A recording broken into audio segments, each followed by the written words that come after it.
think we can go ahead and get started now. So hello, everyone. Thank you so much for taking the time out of your day today to learn more about LogPoint and how we can help increase SOC efficiency through automation. Before we kick off the webinar, I'll just start with a couple practical details. So this webinar is being recorded and it will be sent out after the recording. And now today's webinar is targeted at people who aren't really familiar with LogPoint, but if you are a customer or a partner, don't worry, there's still a lot of great information that you can take away from this webinar today, including a product demo. So without further ado, welcome to today's webinar about how to increase SOC efficiency with automatic detection and incident response. Talking to you today is me, Martha, and I also have with me one of our newest colleagues, Doron. I head up the product marketing team, and my main goal is making sure all our internal teams and our customers and our partners understand what our products are and the value of them. So I try to take something complex and make it simple. You'll have to tell me if I succeed at the end of this. And I also have here Doron, who is the founder of SecBI, and he's not only our expert on SOAR and XDR, but he'll also head up a new division at LogPoint doing some pretty cool things. So you'll have to stay tuned to learn a little bit more about that. And now right on to the agenda. First, I'll just start by making sure we're all on the same page about what SOAR is, and I'll even spend some time talking about LogPoint. And then I'll move on to LogPoint SOAR. We'll talk about capabilities, benefits, how it works, and Doron will even show us a demo.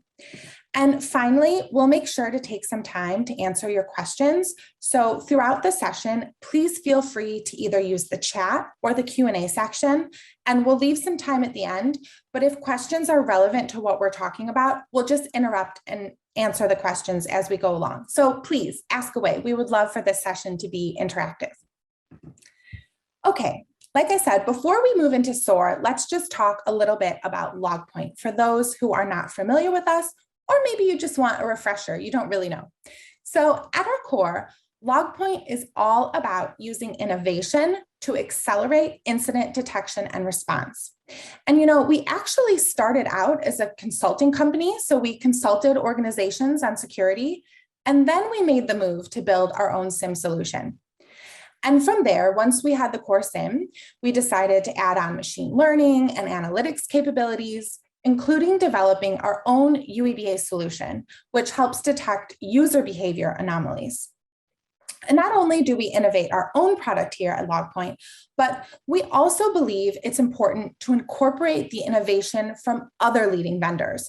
We kind of have a motto here internally that if someone else is doing it better, let's just partner with them instead of trying to come up with something ourselves. So we have dedicated teams that build integrations with tech, like threat intelligence platforms, to ensure our customers have a complete solution with LogPoint.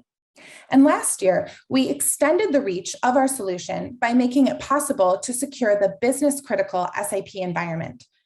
And all of our capabilities that we have are built to work in a security operations center of any size. And we've worked with various managed service providers to develop our solution to make sure it scales.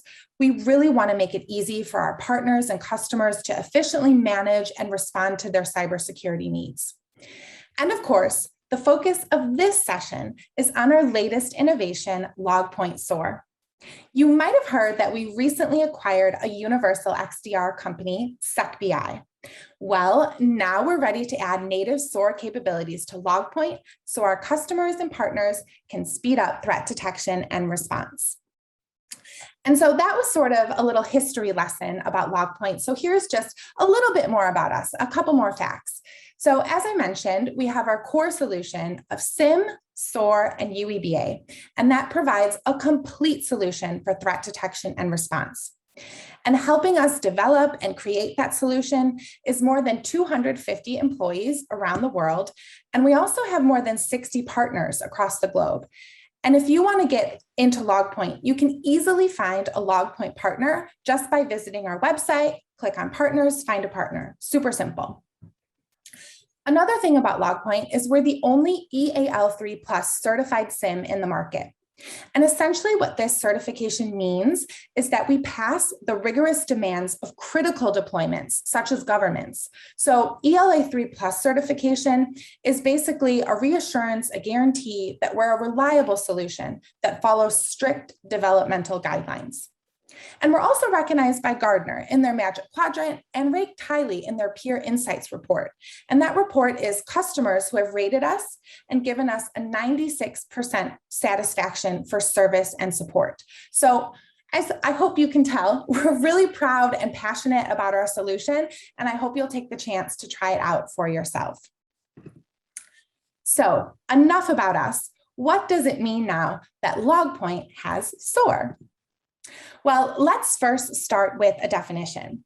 You know, this industry can't really exist without acronyms, so here's another one. SOAR. It stands for Security, Orchestration, Automation, and Response. So essentially, SOAR has two main functions.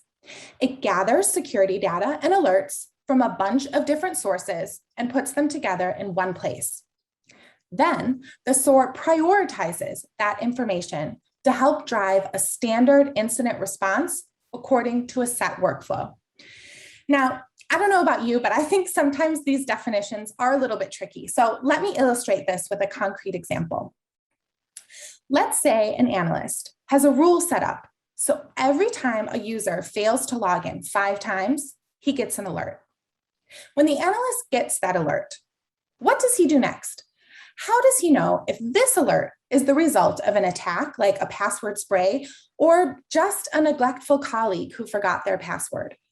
The analyst can't answer these questions automatically with a SIEM. He would need to manually investigate and see what else is happening to make a decision. He might spend time investigating, and turns out it really was just an employee who forgot their password.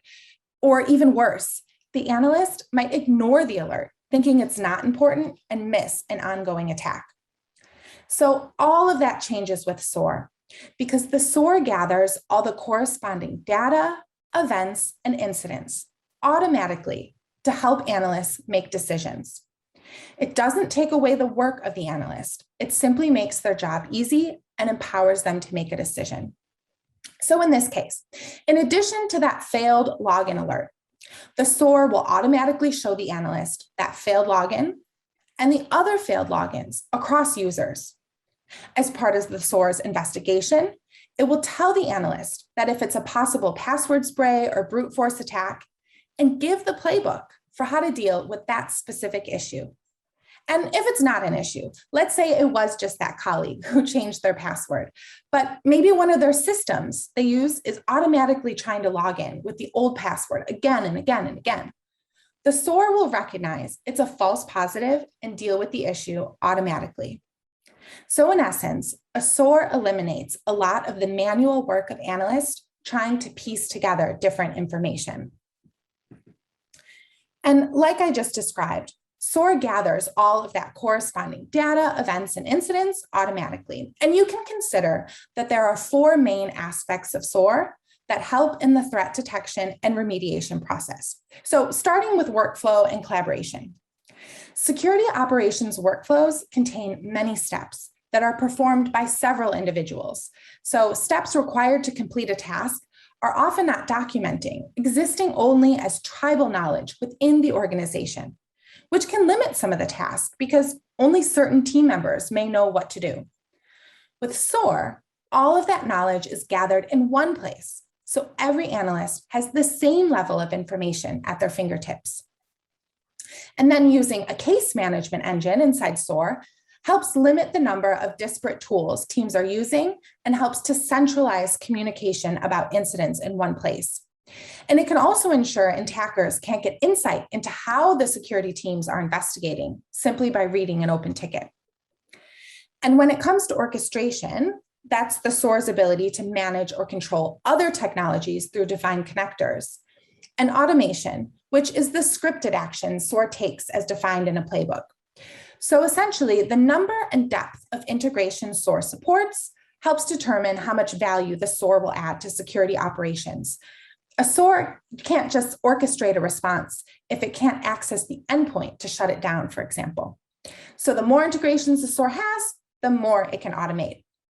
And finally, threat intelligence. Most SOAR playbooks use threat intelligence to add additional information to an incident to determine which automation actions to take to remediate that threat.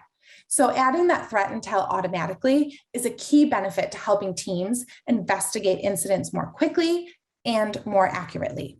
And so that was my brief little intro to LogPoint and SOAR in general. So what does it really mean when we're adding SOAR to SIEM in the terms of LogPoint SOAR?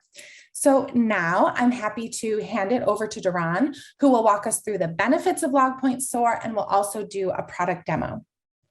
This was a great introduction, Martha. So thank you for that. Hi, everyone. My name is Doron Davidson. As Martha introduced me, I'm the founder of SecBI, and as of the recent acquisition, I'm the VP of Global Services in LogPoint, which basically means that not only that I'm helping to build this unified product together, I'm also introducing additional services and MDR services into the organization to kind of support our customers and mainly our partners in providing additional support to their customers around how to build playbook, around how to optimize security operations center, and so on. Because there's so much additional things that you can do once you're adding a SOAR on top of a SIEM that sometimes it looks trivial, and many of the tasks are trivial to automate some of those manual processes. But some of the things might be a bit more complex, and therefore we want to make sure that customers are utilizing and getting the most out of their new platform. So when we are talking about adding in a SOAR to a SIEM, what do you actually get out of it? And I like Martha's approach of giving or of explaining an example led to a subject. So I'll lead here with an example of a phishing attack. So every organization sees phishing as one of the main problems or main attack vectors against the organization. Customers reporting that about 37% of their alerts are phishing alerts. And what's more interesting is the fact that about 80% of the successful attacks have actually started via phishing. So although this problem is here for a long period, it's still not totally solved. Now, it's not really that it's not totally solved, because we all know that when you sit in a security operations center and you have access to your mail gateway and you have access to your firewall and access to the EDR and threat intelligence, eventually you'll detect phishing.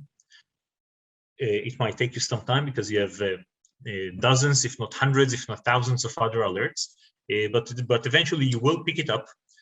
Once you've picked it up, there are several questions that you'll ask yourself, but you can ask them and find answers to those.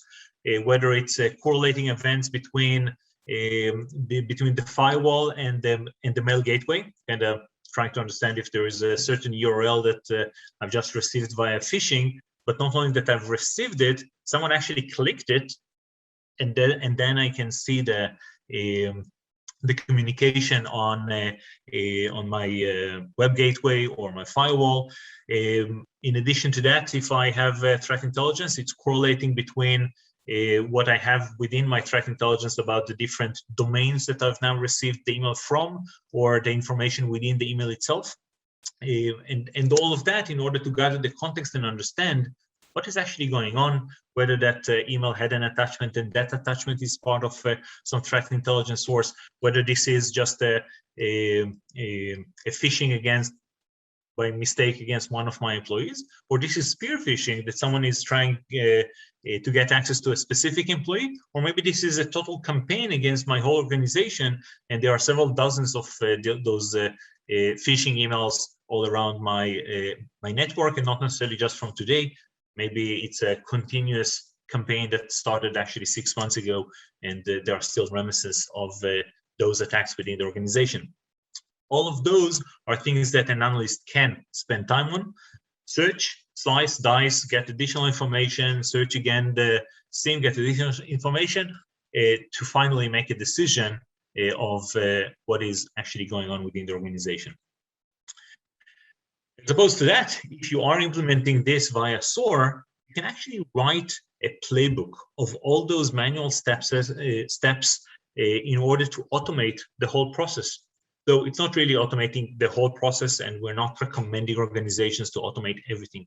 You should automate the things that will have significant impact on your time as an analyst, you should automate those tasks that are manual, repeatable, and have an expected result. So you know that eventually you'll get either a severity out of it, or you'll get an understanding of whether something is benign or malicious, and you can make that decision whether automatically or semi-automatically by asking an analyst as part of the playbook, as part of the process, what does he think? And this is where we can actually marry between the capability of the machines to do some tasks the best machines can possibly do, such as machine learning, anomaly detections, correlation, threat intelligence correlation, and so on, as opposed to what an analyst can do best, which is knowing the organization, knowing the organization's process, and making a decision according to this tribal knowledge on one hand, with the information provided by the automated system. So it's also a decision support system eventually. So once implementing a SOAR on top of a SIEM, it means that once we got that potential phishing email detected, we can run automatically all of the different steps, and even sometimes, again, depending on the internal processes, even automate the response. And then you can see this smiling analyst at the very end of the second process. And by that, they have a lot of time. And I've had discussions with customers, some of which say, oh, phishing I can do in 30 minutes. And some of them can. Some of them are maybe skipping some steps. And some of them are saying phishing, some of them I can do in 10 minutes, and some of them take me 8 hours and more when there is more information to actually correlate, when there's attachments, when there are URLs, and so on. Regardless of how long it takes different organizations, when you automate it, it will significantly reduce the amount of time and effort of using a SOAR. And the same goes to any other alert and incident within your security operations center. Phishing is just one example. And by that, we're making analysts much more effective. We can guide them according to a predefined process. Not only that, we would basically transfer knowledge from the more knowledgeable analysts within the organization in phishing, and they will be the ones, those that have more experience in investigating or hunting for these kind of attacks, building those kind of playbooks and processes, and then junior analysts can learn from that and gather more experience faster, as opposed to how it is done today, which is either tribal knowledge or some written steps, some of which analysts might skip or miss throughout the process, and therefore you don't always trust the response if you've missed some of the processes. For example, if you've missed checking a few additional threat intelligence sources rather than just virus total. And by that, making better and maybe even faster decisions. So speaking of stock efficiency, so we mentioned some of the problems that security operations centers face today, one of which, or the main one of which, is an overload of events and alerts. We know that the rules in some SIEMs create hundreds, if not thousands, of different alerts. Obviously, no one can actually go over all of those. Not that they need, because most of those will be false positives anyhow. There is staff and knowledge shortages. So first of all, not enough employees, but knowledge shortage is when you have enough employees, but some of them lack experience in specific areas of incident response, and therefore you don't always know when you're gonna stumble upon that that specific problem. Long and complex manual processes. This is what takes analysts to do today when they have already a process defined within the organization, yet there are too many steps, some of which might be missed along the way. Too many point solutions, and when we say too many, it actually depends. Most organizations buy only the systems that they have, so it wouldn't necessarily mean too many, but there are many point solutions, which means that you need to be able to correlate between the different detections detection systems that the organization has, investigation response capabilities that the organization has, correlate and orchestrate between information coming from your endpoint and information that resides within your firewall, and so on. And even when you have a SIEM that gathers all of that information together, you still need to be able to do those correlation and those orchestration for the investigation process. Today, some of it is done manually, and a lot of it can then be automated. Last but not least, attacks are becoming much more complex and much more targeted, which means that if you don't automate your security operations, you're basically left behind. And what it means to be left behind, it means that attackers that usually attack the weakest link will actually be able to attack an organization without a SOAR, simply because it will take longer for them to react. Some of the attacks that I've seen have actually started utilizing machine learning and anomalies in order to be able to mimic the genuine user behavior, which means that UEBA solutions and anomaly detection solutions cannot cope with those kind of attacks by themselves. You have to start correlating between those advanced analytics with all the other data that is gathered from the different security controls in order to really keep up the pace and stop those automated attacks.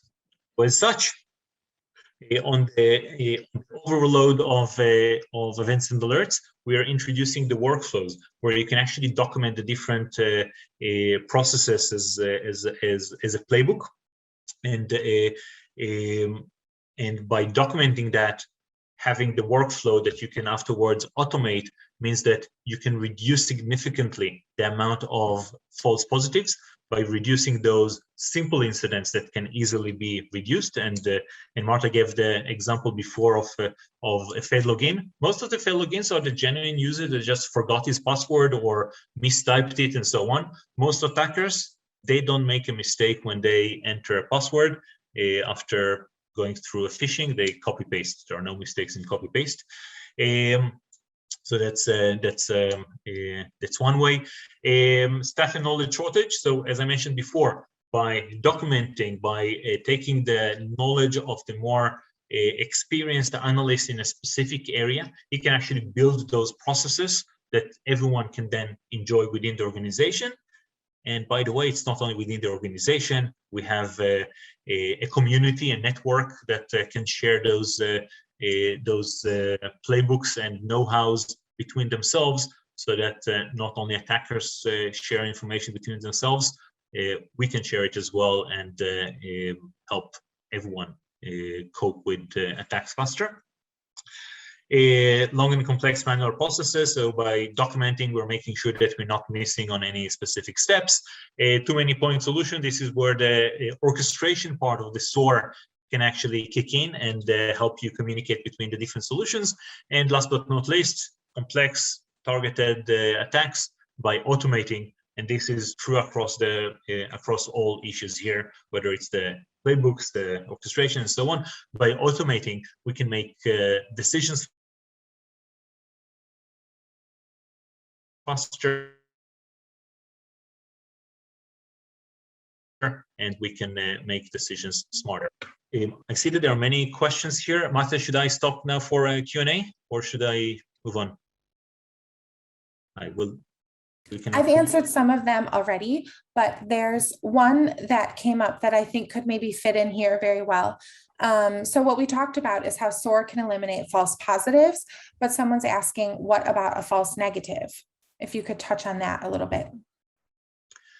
So it actually depends on whether you have an internal process today and whether you can make that decision. If you can, then by all means you can then automate that process and make a decision of fixing basically a false negative. But yes, definitely it is possible. So playbooks can be triggered by an incident, but they can also be triggered by time or by different actions within the system. And you can have playbooks look backwards at some of the decisions that you've made, whether manually or automatically, with new information that is now introduced. So kind of looking back 2 weeks ago, if I've blocked an IP that back then was malicious, or was thought to be malicious, but actually I made a mistake or any other reason, I can actually go back and fix those kind of issues. And if that would answer your question. And when it comes to deployment, is there any specific hardware to deploy the SIEM, SOAR, and UEBA? Sure. So we have a hardware calculator on the website for the SIEM. That is true for the SOAR as well. So our SOAR is now implemented and deployed as part of the same server of the SIEM as of version 7.0, which basically means that same hardware is going to be used. You're probably asking yourself, how is that possible? It's because we've introduced some optimization to the SIEM that can overtake some of the additional efforts of the SOAR. Now, there are some cases that it is not true, and those are when you have a very heavy system that runs a lot of different queries in a lot of in a short time. Just imagine that the playbook, if built correctly, it will utilize the right data in the right time and provide a response. But if it's not developed correctly, you can actually have a playbook that calls 5 other playbooks that calls an iteration of checking an IP address by mistake of everyone that have just logged in or that has some kind of communication from the web gateway. You might end up having thousands of calls per second to VirusTotal just to check the same IP. So in those cases, you might actually run out of capacity to run more and more playbooks, but then the system will just raise an alert that it cannot cope with issuing a new playbook process. And then just one final one was, you're talking about playbooks here. Does the SOAR come with runbooks, or is it just playbooks?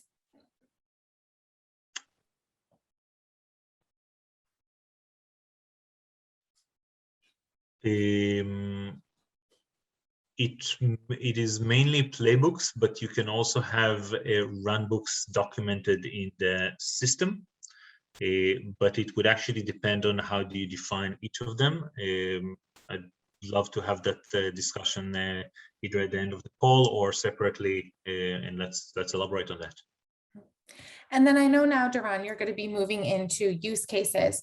So someone asked, is the SOAR worth it for companies that have no endpoint in their SIEM? There's only servers. So maybe you could touch on that as you're talking about use cases next. Cool, sure, thank you. And it's amazing that you know that this is going to be my next slide. So indeed, the use cases, and I'll start with the question actually that you just asked.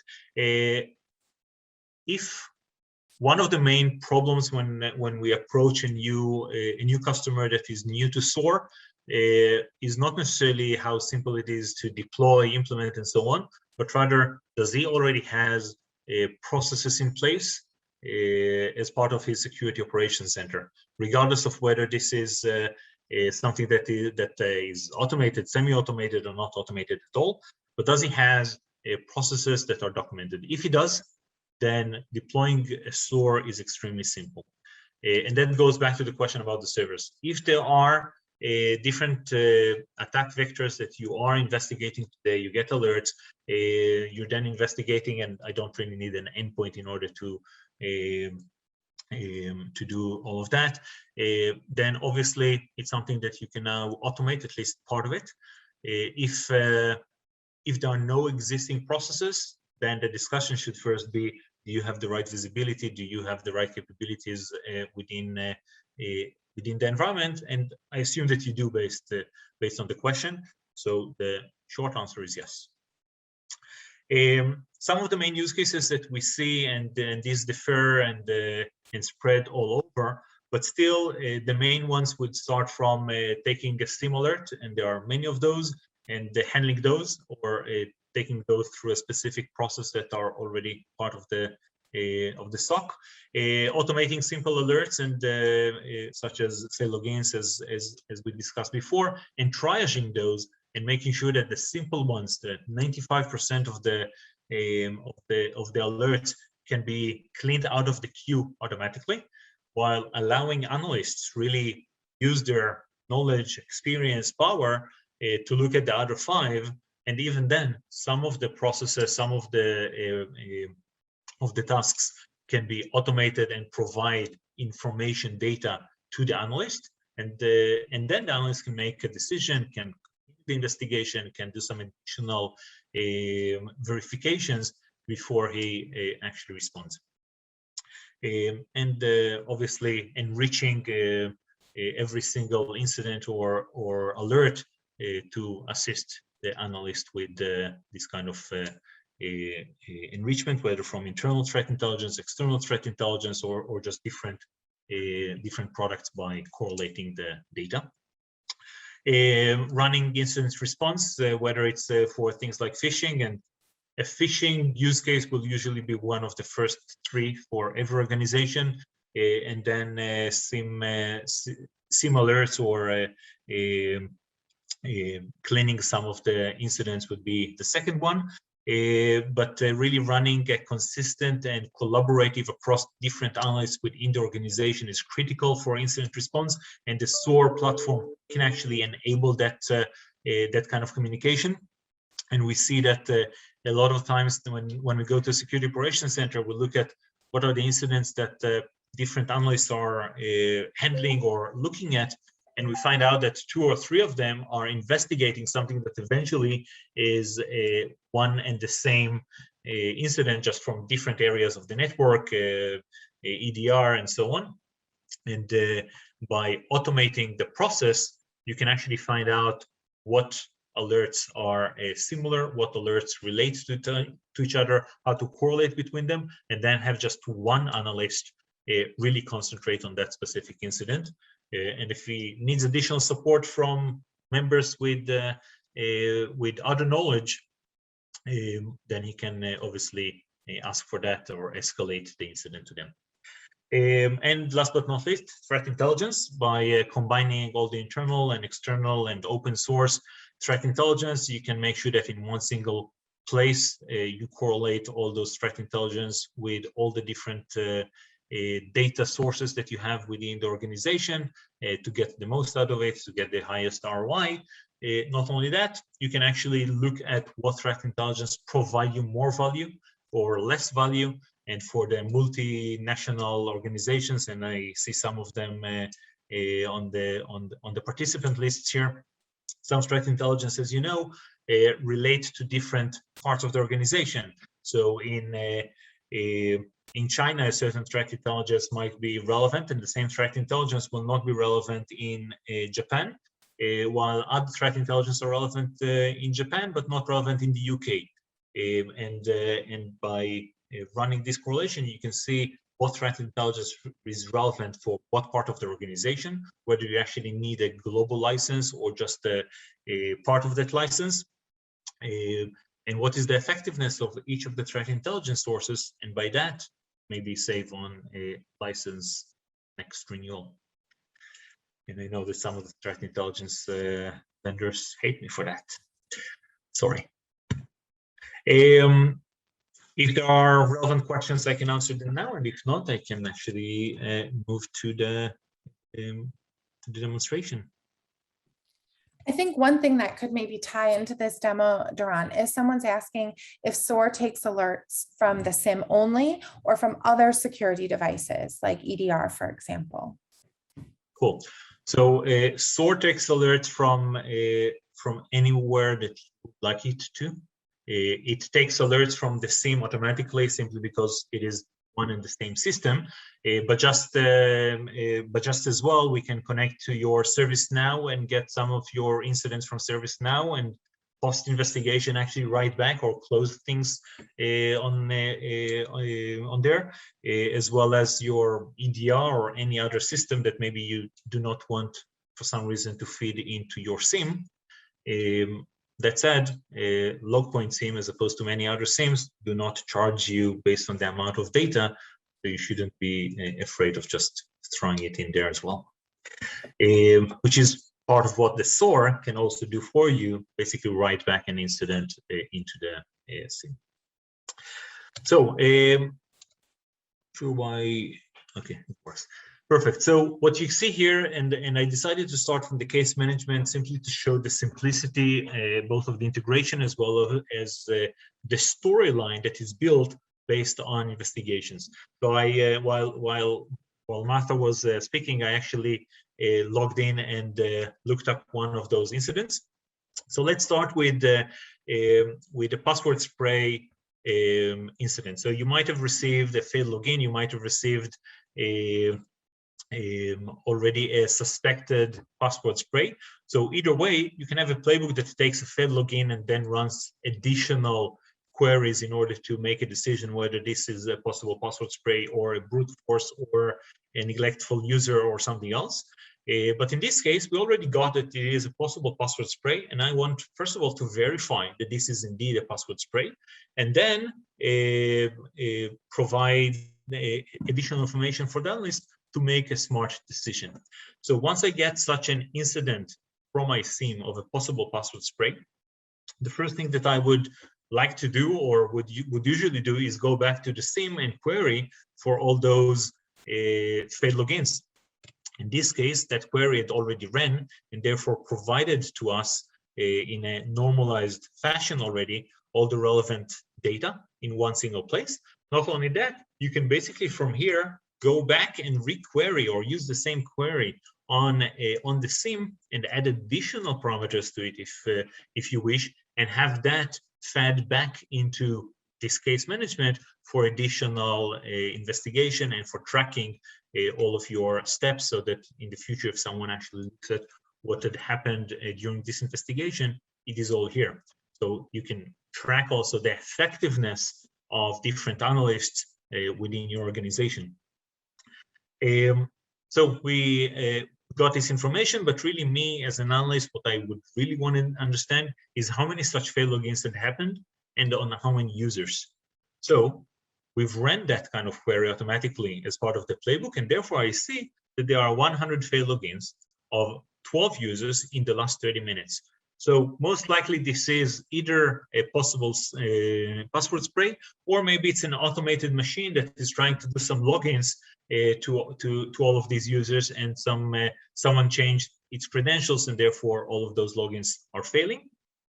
And to understand that, I actually want to understand what is the machine itself that is doing those logins, and therefore I've queried and brought that information in. And if I do decide to actually respond, then I've also brought in the information of who are the actual users that had failed their logins, and now I can decide how to act upon it. Just yesterday, I spoke with a customer. What he decided to do here is to add two-factor authentication to actually authenticate them on their mobile device and check with them whether they've just tried this login or not. And if not, then he can decide what the next step is. And in his case, he decided to send an email to IT to check the server, and if need be, do some additional corrective steps. So it's this kind of simple story that I expect an analyst to have to deal with without having all the complexity of having to go and slice and dice and re-slice and dice and re-query and gather all of this information and make a decision according to that. So now it's easier for an analyst to make a decision according to this and according to this, and I know what to do and I know how to act. But let's look at the more complex incident or a more complex use case. And specifically, I'll use the phishing example that we've talked about before, which is a much more complex or bigger playbook, I'd say. and use case. So a phishing use case is actually built out of some 7 or 8 different playbooks. And the way that the playbook is basically built in SecBI is through boxes where every such box can either be an operation, it can be a decision point, it can be a decision point with an analyst, so asking an analyst to make a decision, or it can call yet another playbook by itself. So you can see here, for example, that we got a trigger from the SIEM, and immediately we're querying, fetching data back from LogPoint according to that specific incident. So usually a phishing incident will include anything between 10 and 30 different emails, and I want to look at all of those. Let's, as an example, say that we got 20. So for those 20 emails, I'm now going over each and every one of those and running 3 additional playbooks. 1 to check for phishing keywords, 1 to check for the phishing attachments and URLs, and 1 to check if there is if this is actually a spam email, and how I want to act according to that. So from here, let's actually look at a couple of those playbooks. For example, checking whether something is spam means that I need to extract the header information and then check the DKIM header, the SPF header, and so on, whether they seem to be spam, and if so, actually raise a spam score that I can then utilize afterwards. So this is kind of a programming language where you can build your own parameters and you can make a decision according to that. Now, why is that important? It's important because, and while I speak, I will actually move to the next playbook. It's important because we want to make sure that we can decouple between the playbook process itself and the actions that are taking. So one customer might have only servers without any endpoints, and one customer might have endpoints of CrowdStrike, and someone else will have CyberReason and Sentinel-1, and all of those are amazing organizations. But from customers' perspective, the playbook shouldn't really change. So the playbook or the story or the narrative of how you want to investigate is more or less staying the same, and that's the playbook itself. What actually changes is underneath that playbook, the actions. So blocking an IP on CrowdStrike has a different API than blocking an IP on CyberReason and on Sentinel-1, and therefore I need to have different actions for that. So the playbook will stay the same, the action underneath will change, and we will actually check if you have checkpoint, if you have checkpoint, then add to a blacklist this way, and if you have FortiGate, then add to blacklist in another way, and so on and so forth. So let's look at this kind of generic playbook, and I'm saying kind of generic is because I did add here some specific notions to make it more understandable as an example, but I'll tell you where it can get even more complex. So I got a trigger here of a possible phishing. I'm now looking at a specific email out of that incident, and per email, I'm actually checking whether it has an attachment, and if it has an attachment, I want to take that hash and compare it within a threat intelligence source. So here, to make it simpler and more understandable, I actually am calling VirusTotal with that specific hash to see if VirusTotal has anything to say about it, and if it is malicious, then raising severity. But in production, this box will actually be a generic playbook that goes and checks against 20, 30, 40 different threat intelligence sources to see if it is malicious. And if it is, then and only then raise severity, so you don't look only at VirusTotal. But if we've raised severity and we found it to be malicious, I actually want to check on my endpoint protection whether that hash also exists on my on my machine, because it means that I've downloaded it already to my machine, and if it is, then again I want to raise severity.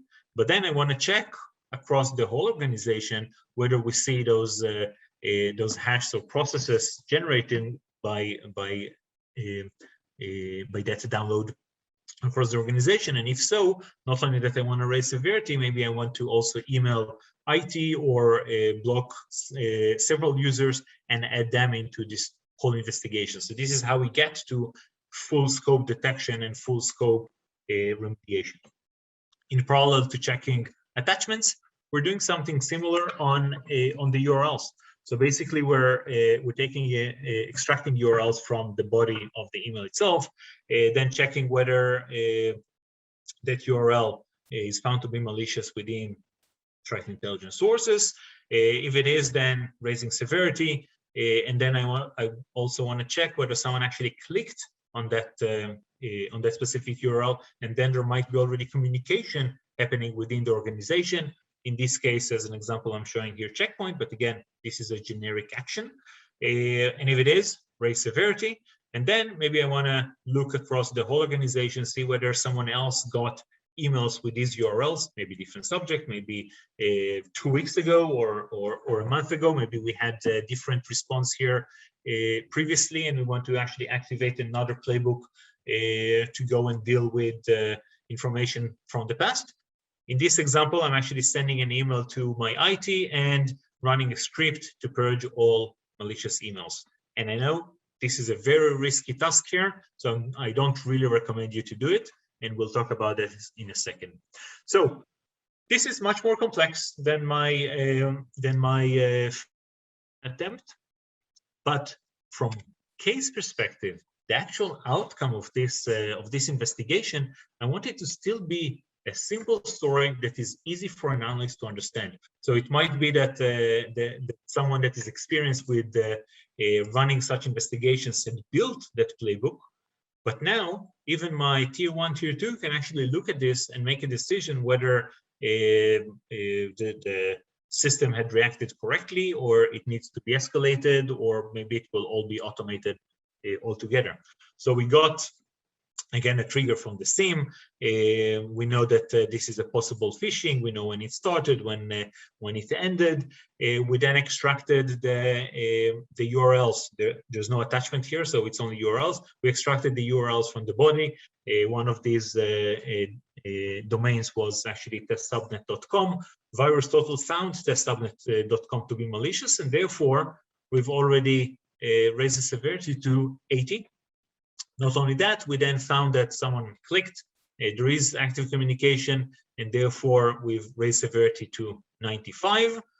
We can then send an email to IT, and here I would already recommend providing an analyst with an action. This is what I'm planning to send IT. These are all the users. Do you approve? If he approves, then that email is sent. And not only that, then I will also ask the analyst, these are all the other users that we found that their mailboxes include these links. Do you approve removing, deleting all of these emails? This is a very risky task, by the way. And if he does, then and only then do that. If he doesn't, and usually he would not, he will actually go authenticate the user and then ask him to purge those emails, delete them themselves. I hope that this shows you kind of the significance of having playbooks on one hand that might be complex, on the other hand, a simple case management visibility into what those playbooks have done to make it simpler for analysts to understand, make a decision, and move forward to the next relevant incident, while all those false positives have been cleaned out of the queue automatically. I'll move back to share.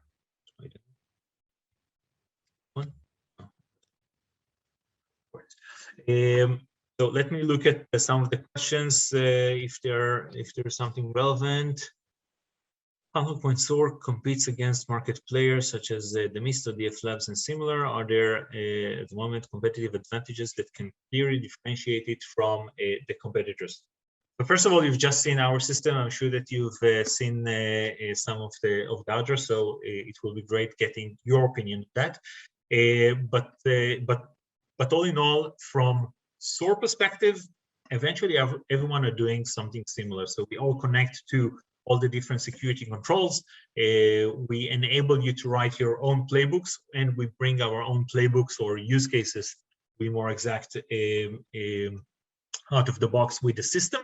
I think that one of the main, or some of the main advantages are the fact that ours is strictly and very deeply coupled with the SIEM and the detection systems as part of that, which means less systems to maintain, but also a simpler look and feel on one single system, getting all of that, and really making sure that your rules and correlation rules and MITRE detections are as effective as possible within the SIEM as well as within the automation. Those playbooks are predefined one, or this needs to be defined by administrators?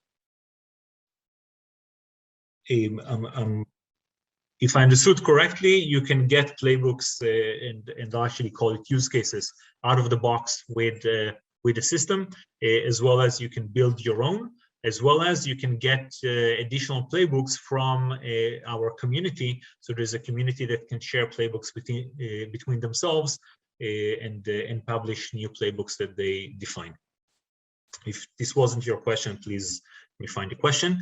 It's predefined, then is that based on different vendors? Yes.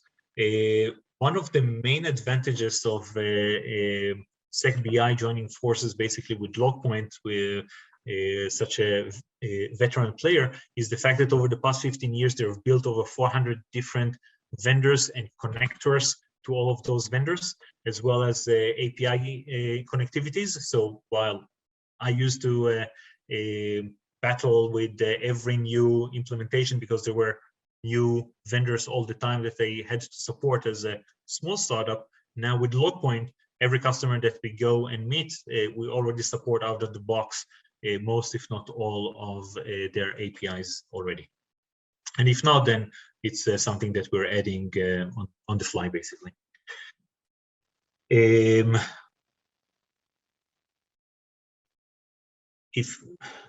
Does the playbooks predefined? If it is predefined, many thanks. Self an argument, really making difference. Based on your answers, will efficient playbooks be shared between clients anonymously? Yes. Thank you for the clarification. It will be shared anonymously. No data is shared. Not only no data is shared, the actions themselves are not shared. Actions are part of the LogPoint deployment. So the only thing that is shared is the actual playbook itself and how that runs. LogPoint SIEM, UEBA, and SOAR licenses is different, or it's single combined solution. So the SIEM so the SOAR is becoming, as of version 7.0, part of the SIEM installation, and therefore it's part of the same license as the SIEM.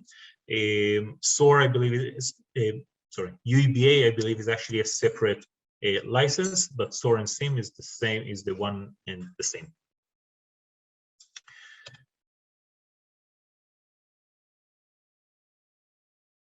Cool. So we've done the demo. We've seen how SOAR helps you make a faster decision. I see that we only have 5 more minutes. So SOAR can basically automate existing processes and repetitive tasks. I cannot stress this more. Don't try to automate everything. It's not about automating everything. It's about automating those 80% of the process, those 20% of the processes that consume 80% of your time, or whatever consumes most of your time, so that you as an analyst can actually have the time to really concentrate on those important and more high-profile incidents, on the incident response process, on making processes better within your SOC, and not just chasing your tail of closing hundreds of alerts every single day. I see, Martha, that you're smiling because of the tail. So we already got the 3rd vaccination here in Israel. We still don't have tail, so no worries on that. Improve incident response. So SOAR pulls all incident and supporting data together into one single space where analysts can have simple visibility of that. It also connects automatically to the relevant queries of the SIEM. So really, all of that information is in one single place, assuming that you're also including your threat intelligence in that platform. And then the only thing that is left is to actually look at reports of what's your mean time to detect, what's your mean time to response, what is the effectiveness of the different analysts within the organization, whether there's some additional training that you need to provide some of your analysts because they're spending too much time on certain areas and not on other areas, and by that making your whole security operations center more effective, and obviously by that saving time. How partners can help you. So really in very short, we've built additional services and processes to support our partners.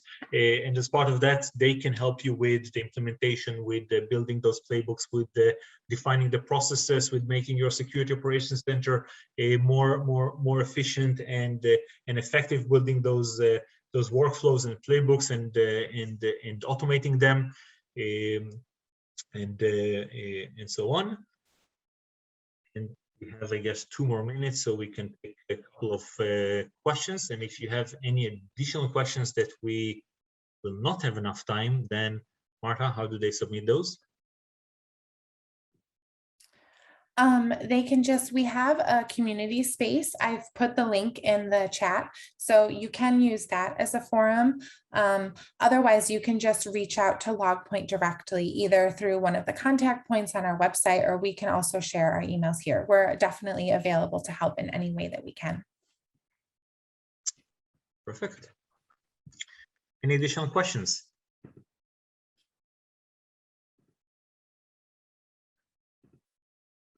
Good. So we have 1 more minute to let everyone back, and this shows you the kind of efficiency that SOAR can provide you by making more time available out of the 24 hours that we have. And I guess I can just recap. I think I've posted it as a chat, but any participants will get a copy of the webinar sent to them after a recording, but also on the community space, we will post a recording there as well as some product slides. So that's also a resource to find the recording and slides there as well.